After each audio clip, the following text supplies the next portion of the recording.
बिस्मिल्लाहिर्रहमानिर्रहीम, अस्सलाम वालेकुम नाज़रीन कराम। मैं हूँ मखदूम शहाबुद्दीन और आप देख रहे हैं मेरा फ़ेसबुक और यूट्यूब चैनल। उम्मीद करता हूँ आप सब लोग बखैर व आफ़ियत होंगे और जहाँ भी होंगे अपने अहले खाना समेत खुश भी होंगे और महफूज भी।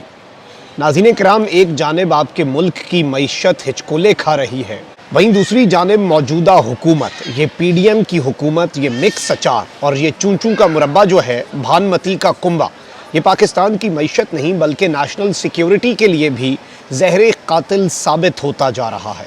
इस सब के अंदर अब तक का सबसे खौफनाक बयान दागा गया है और सीपेक को एक लाल बत्ती, जिस तरह से कहा जाता है ना कि ट्रक की बत्ती के पीछे लगा दिया और ये तमाम तर चीज़ें, लेकिन इस सब के अंदर सीपेक को वो ट्रैफिक सिग्नल्स की तरह रेड लाइट दिखाने और फौरी ख़त्म करने के हवाले से एक बहुत बड़ी डेवलपमेंट सामने आई। और एक ऐसे मौके पर जब हम निगोसिएशन के कंडीशन में नहीं हैं, हम इस वक्त ये भाव ताव करने की सिचुएशन में नहीं है और इस सब के अंदर ज़ाहिर बात है अपने मुतालबात मनवाए जा सकते हैं।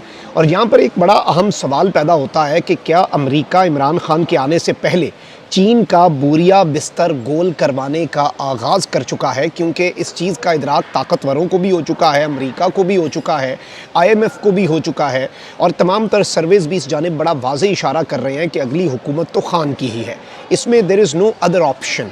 आप जितना मर्जी मार्जिन धांधली के बजाय धांधला कर लें, लेकिन वो मार्जिन बहुत पहले से अबूर हो चुका है। अब यहाँ पर एक तकरीब हुई है और उस तकरीब में एक ख़िताब हुआ है और ये ख़िताब जो है मैं मनोअन पहले आपके सामने रख देता हूँ और फिर इसका हम एक तनकीदी जायज़ा लेंगे और इसमें जो सबसे अलार्मिंग बात है उसे हम हाईलाइट करके फिर उसका एनालिसिस करते हैं। साबिक चेयरमैन FBR शब्बर जैदी ने कहा है कि मुल्क दिवालिया हो चुका है और अब ज़्यादा फ़र्क नहीं पड़ना, यानी जितना बेड़ा गर्क होना था वो हमारा बेड़ा गर्क हो चुका है। कराची में तकरीब से खिताब करते हुए शब्बर जैदी ने कहा कि तमाम सरकारी ज़मीन बेच दें तो कर्ज़ 4 बार अदा हो जाएगा। IMF का कहना है कि हमसे कर्ज़ लेकर चीन को अदायगियाँ ना करें। IMF का कहना है कि हमसे कर्ज़ लेकर चीन को अदायगियाँ ना करें। उन्होंने कहा कि मुल्क तो दिवालिया हो चुका, अब ज़्यादा फ़र्क नहीं पड़ना। रूस और यूक्रेन ने डिफ़ॉल्ट किया तो कोई आफत नहीं आनी, जिन ममालिक ने डिफ़ॉल्ट किया उन ममालिक ने तरक्की की। ये अब शब्बर जैदी साहब की अपनी थ्योरी है कि तरक्की करने के लिए डिफ़ॉल्ट करना ज़रूरी है, वरना इससे पहले तो हमने ऐसा कुछ नहीं सुना था। लेकिन ज़ाहिर बात है इनका एक अपना नैरेटिव है और इस सब के अंदर बहुत से मामलात जो हैं इन्होंने उस पर बात की और मैं उन डिटेल्स में नहीं जाऊँगा। लेकिन यहाँ पर मैं आपको ये बता दूँ कि आपको पता होगा कि जब आपके मुल्क के अंदर एक रिजीम चेंज ऑपरेशन हुआ था और आपके मुल्क के अंदर एक पूरी नई रिजीम इंस्टॉल कर दी गई थी, उसके ऊपर भी चीन जो है उसने बहुत ज़्यादा अजीब व गरीब, चाइना जो है वो तज़ब्ज़ुब का शिकार रहा और चीन जो है उसने काफ़ी बुरा माना था, क्योंकि चीन को इस चीज़ से नहीं फ़र्क पड़ता कि खान जा रहा है आ रहा है। टू बी वेरी ऑनेस्ट, वो इस चीज़ से बहुत आगे की सोच रखते हैं और वो इन छोटी गेम्स के अंदर नहीं पड़ते। लेकिन उनके लिए ये एक मैटर ऑफ ग्रेव कंसर्न ज़रूर था कि अमेरिका बहादुर के कहने पर हमारा दोस्त मुल्क जो है उसके अंदर एक रिजीम क्यों इंस्टॉल होती है, क्यों नहीं होती। आप देख लें कि जितने मामलात हैं, इमरान खान साहब ने एक बात भी की थी कि शाह महमूद को टर्की और चाइना बुला रहे हैं, ऑल्दो वो हुकूमत से जा चुके थे। ज़ाहिर बात है वो इन मामलात के अंदर अपना रोल प्ले करना चाहते हैं और चाइना ने इसी वजह से शाह महमूद कुरैशी साहब को बुलाया भी था। चाइना पाकिस्तान में हर सूरत इस्तेहकाम चाहता है और चाइना जो है वो मामलात का हल चाहता है। चाइना पाकिस्तान के अंदर पॉलिटिकल इंटरवेंशन नहीं चाहता, लेकिन वो ये भी चाहता है कि कोई और मुल्क इस हमारे दोस्त मुल्क के अंदर पॉलिटिकल इंटरवेंशन ना करे, सियासी अदम इस्तेहकाम पैदा ना करे, रिजीम्स को इंस्टॉल ना करे, रिजीम्स को रिमूव ना करे। अब शब्बर जैदी साहब इम्पॉर्टेंट क्यों हैं? अब इन सारी चीज़ों को अपने जहन में रख के, इस इक्वेशन में रख के आप ज़रा ये जायज़ा ले लें कि शब्बर जैदी साहब इस वक्त इम्पॉर्टेंट क्यों हैं। क्योंकि GHQ में कुछ मीटिंग्स हुई थी और जिनमें टेक्नोक्रेट गवर्नमेंट का कुछ प्लान भी बना था। उस हवाले से इन्होंने उस वक्त भी खदशात जो हैं उनका इजहार किया था और इन्होंने उस वक्त भी उन मीटिंग्स का हिस्सा होके कुछ इंकशाफात किए थे, जिससे एक मरतबा टेक्नोक्रेट सेटअप की जो बाज़गश्त है उसमें मज़ीद आप समझ लें कि वो वेग थी बहुत ज़्यादा, लेकिन फिर वो चीज़ें कंक्रीट होती गईं और फिर वो टेक्नोक्रेट सेटअप, इकनॉमिक एमरजेंसी और ये सब कुछ जो इस वक्त ऑन द कार्ड्स है। और उस सब के अंदर भी शब्बर जैदी साहब जो हैं ये एक सेंट्रल फिगर के तौर पर सामने आए थे, यानी ये इम्पॉर्टेंट बहुत हैं। इन्होंने GHQ में बहुत सी इंपॉर्टेंट मीटिंग्स अटेंड की हैं और एक अहम स्टेक होल्डर के तौर पे शब्बर जैदी साहब को देखा जाता है as far as the economy is concern. So इनके मुंह से निकली हुई बात जो है उसे मैं ये ज़ाती तौर पे समझता हूँ कि इग्नोर नहीं किया जा सकता। ये चीज़ आपने ज़हन नशीन रखनी है। और मैं यहाँ पर एक चीज़ और बता दूं कि इन्होंने कुछ और बातें भी की हैं। इन्होंने कहा कि हर 5 साल बाद जारी खातों का खसारा और महंगाई का तूफ़ान आता है। हमारी 1970 से इम्पोर्ट पर मबनी मईशत है, सारे मईशतदान नालायक हैं या मुनाफिक हैं। इस बार नया ये है कि फ़ॉरेन पॉलिसी मामलात से पैसे नहीं बन रहे। क्या मुस्लिम लीग के पास पाकिस्तान बनाने से पहले मुआशी प्लान था? 5 साल में पाकिस्तान का क्या मुस्तकबिल है, ये इमरान खान बताएंगे या शहबाज शरीफ? क्या सोशल मीडिया पर बैठकर मुआशी पॉलिसीज़ बनेंगी? उन्होंने मज़ीद कहा कि करप्शन का 85% हिस्सा जो है वो बिजनेसमैनों के पास जाता है। करप्ट बिजनेसमैनों ने नवाज शरीफ को 1992 में वज़ीर आज़म बनाया। सबकी यूरोप और अमेरिका में प्रॉपर्टीज़ हैं। ये मेरा किया हुआ काम है कि अब डॉलर लेने से पहले पूछा जाता है, जबकि हवाले को कोई माई का लाल रोक नहीं सकता। हवाले के पैसे कराची में कहाँ से मिलते हैं ये तो सबको मालूम है। शबर जैदी ने कहा कि उम्रा ज़ियारात पर अब $2 अरब खर्च होता है। गैर मुल्की एयरलाइंस को बंद किया जाए। सीपैक की लाल बत्ती कुछ नहीं है, इसे बंद करें। तेल का बीज पाकिस्तान में उगाएं और बिजली में $3 अरब बचाएं। अब 2 बातें बड़ी इंपॉर्टेंट हैं जिन्हें आपने इस पूरी गुफ्तगू के अंदर हाईलाइट कर लेना है।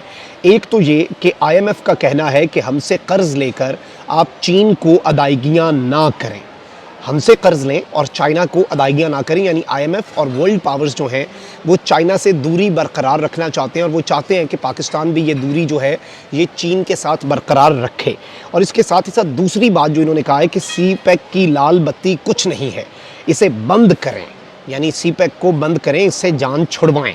अब मैं इस सब के अंदर एक चीज़ बड़ी वाजे कर दूं, शबर जैदी साहब की इंपॉर्टेंस तो GHQ में होने वाली मीटिंग्स वाजे करती हैं, लेकिन इसमें मैं किसी इदारे पर ये नहीं समझता कि इल्ज़ाम हम लगा रहे हैं, लेकिन जो इन्होंने कहा है उस पर कंसर्न और तशवीश का इजहार करना एक पाकिस्तानी के तौर पर, और एक ऐसा पाकिस्तानी जो इस मुल्क के कॉन्स्टिट्यूशन की बालादस्ती चाहता है, जो इस मुल्क को एक ख़ुद मुख्तार मुल्क देखना चाहता है और हकीकी मानों में आज़ाद देखना चाहता है, वो इस पर अपना कंसर्न और अपनी तशवीश का इजहार तो कर सकता है। अब चाइना की मिसाल ले लें, चाइना ने हमारी कहाँ कहाँ मदद नहीं की, चाहे वो हमारी वादी का मसला हो और वहाँ पर जो भारत के इक़दामात हैं वो मसला हो, चाहे FATF की ग्रे लिस्ट हो, इकॉनमी जब जब आपकी गिरी चीन ने आपकी मदद की, इंडिया ने जब रफ़ेल लिए तो चाइना ने J-10C जो हैं वो आपके पास भेज दिए। हर मौके पर चाहे वबा आई तो सबसे पहले पूरी दुनिया के लिए अलग चाइना के रूल्स थे, अपने मुल्क के लिए जो रूल्स थे वो आपके मुल्क के लिए रखे। तो चीन के अपने इंटरेस्ट हैं, मैं ये नहीं कह रहा कि वो जिस तरह इंटरनेशनली भी कहा जाता है और एक मुहावरा भी, there is nothing such as free lunch. लेकिन देखें, आपको इंटरनेशनल लेवल पर कोई ये भी नहीं होता कि उन्हें हमसे कोई मोहब्बत है, हमें उनसे बड़ी सच्ची मोहब्बत है, लेकिन आपके म्यूचुअल इंटरेस्ट जो हैं और अपनी पब्लिक के जो म्यूचुअल इंटरेस्ट हैं वो आपको यूनाइट करते हैं, वो आपको इकट्ठा करते हैं। और फिर जो अलाइंसेस हैं ना वो देरपा होनी चाहिए। आप देख लें कि अफ़गानिस्तान से जो इनखला था उसमें जो पाकिस्तान का और चीन का किरदार था, ये सारी चीज़ें, और वो हमेशा पाकिस्तान के साथ दीवार बनकर खड़ा रहा। तो मैं ये समझता हूँ कि ये फिर होते कौन है जो कहें कि जी सीपैक एक लाल बत्ती है और सीपैक जो है उसे ख़त्म कर दें और ये तमाम तर चीज़ें, ये एक क्या मैसेज जाएगा इससे GHQ को भी और चाइना को भी और बाकी स्टेक होल्डर्स को भी कि ये आपके मईशतदान हैं जो इस वक्त ये सब समझ रहे हैं। और मैं आपको ये बता दूं कि न्यूज़ भी ये बाहर आ गई है अब, क्योंकि इन्होंने ये कह दिया है कि IMF जो है वो चाइना पर ऑब्जेक्शन कर रहा है, और वैसे भी चाइना डेट के हवाले से अमेरिका का पहले भी बयान आ चुका हुआ है।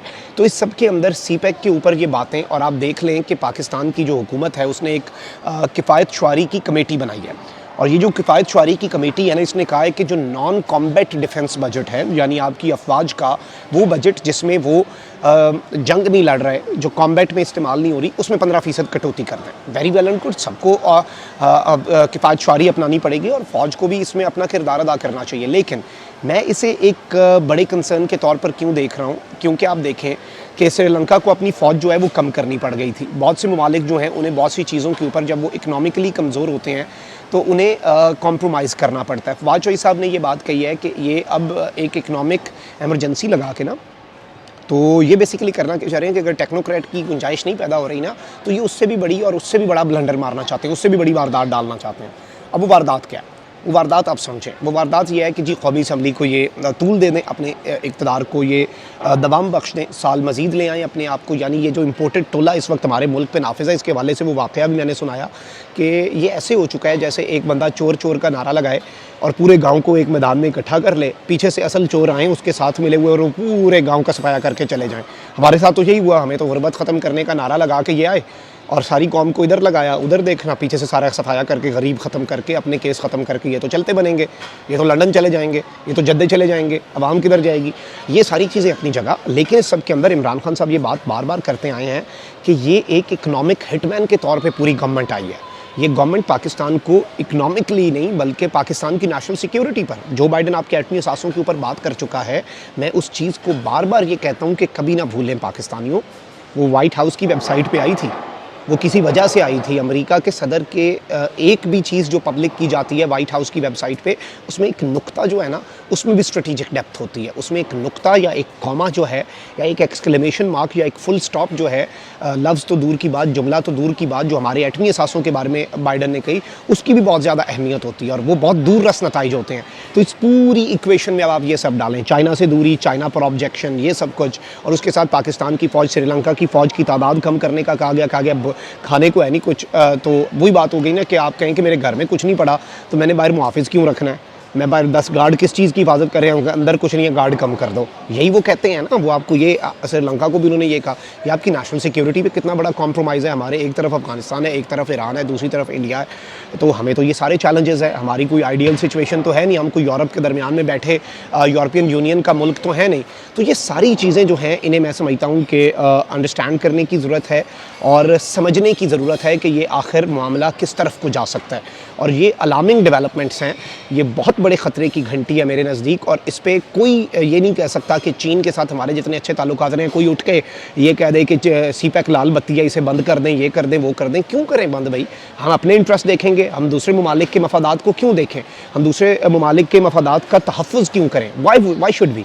हमें नहीं करना चाहिए, हमें अपने मुल्क की बात करनी है और किसी और की बात नहीं। वो जो शाह महमूद कुरैशी ने बात की थी ना, जो पीटीआई के इक़्तिदार में ज़वाल की एक वजह बनी थी कि the foreign policy of Pakistan will be made here, और उन्होंने डाइस पे बार बार उंगली कहा कि इस फॉरेन ऑफिस के अंदर इस मुल्क की फॉरेन पॉलिसी बनेगी। ये होना चाहिए और हमें खुद मुख्तारी चाहिए। गैरत बड़ी चीज़ है, जहाने तक गुदों में पहनाती है दरवेश को ताजे सरेदारा, वो समझने की ज़रूरत है। अपना बहुत ख्याल रखें। अल्लाह निगरान पाकिस्तान। धन्यवाद।